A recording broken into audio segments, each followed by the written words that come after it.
All right, we're given a function right here, and we're going to write a formula for Newton's method given that function. This is the formula for Newton's method right here. And in case it helps, I'll just point out that if we plugged in n equals 0 into this formula, we would get x sub 0 plus 1, that's 1, equals x sub 0 minus f of x sub 0 divided by f prime of x sub 0. We also call x sub 0 x naught. And if we're given a value for x naught, we can plug that value in on this right side here, and this Newton's method is going to spit out a value for x1. Then what we can do is plug n equals 1 into Newton's method. That would give us x sub 2 equals x sub 1 minus f of x sub 1 divided by f prime of x sub 1. Then we would take the x sub 1 from the previous step, we would plug it into this side of Newton's method right here, and that is going to spit out our value for x sub 2. We could continue with this iterative technique until we get x sub whatever we want. Now, what is actually happening behind the scenes with Newton's method? I'll show you a quick picture. Here is a function that has a 0 right here. And let's just say that we randomly choose our x naught to be this x value right here. Well, what Newton's method is actually doing behind the scenes is at that x naught, it's finding the equation of a tangent line where that tangent line then crosses the x-axis is going to be our x sub 1. Then again, Newton's method finds the tangent line to this function at x sub 1 and finds where that tangent line crosses the x-axis. That point where this tangent line crosses the x-axis is then our x2, and we can continue this process. And as you can see in this example, as the subscript on our x gets higher and higher, that value gets closer and closer to the actual 0 of the function. So this right here was a little bit of a mini lecture on Newton's method. Let's actually answer this question now. You can see from the formula for Newton's method that we need a function and we need a derivative of that function. So the first thing I'm going to do to start answering the question is I'm going to find the derivative of the given function. We can leave the 4 out in front. The derivative of e to the negative x starts with e to the negative x, but then the chain rule says we have to multiply that by the derivative of negative x, which is just negative 1. Okay, and then the derivative of negative 7x is just negative 7. Now, using the given function and the derivative that we just found, we can rewrite Newton's method for this function. X sub n plus 1 is going to be equal to x sub n minus the original function with x sub n in place of x, divided by the derivative of that function, again with x sub n in place of x. So this is a pretty good answer for the Newton's method formula for this given function. But I am not a huge fan of the fact that there's a negative here, here, and here. If we just factor that negative out of the denominator, then that negative can cancel with this negative, and that gives us this formula here, which I think looks a little bit better. Now let's actually try to find approximations for x1 and x2. We're going to start with x naught equals the natural log of 2. And again, in this formula, if we plug n equals 0 in, we get x1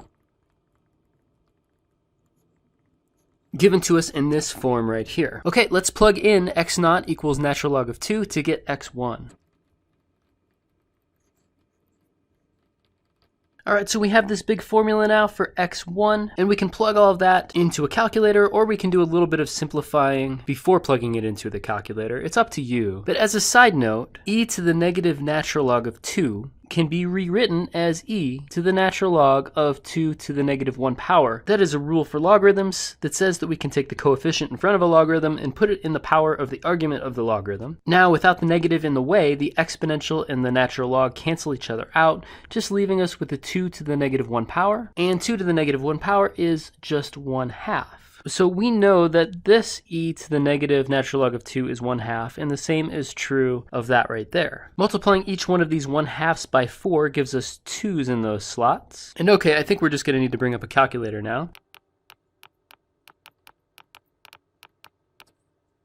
When I plug all of that into my calculator, I'm getting a value for x1 of 0.3762549. I'll round that off to say 7 decimal places here. And to complete this problem, we're going to need to find x sub 2. And we can use this formula up here to do that with n equals 1. If we plug in n equals 1 here, we get... And now we're going to replace every single one of these x sub 1s with this long decimal right here.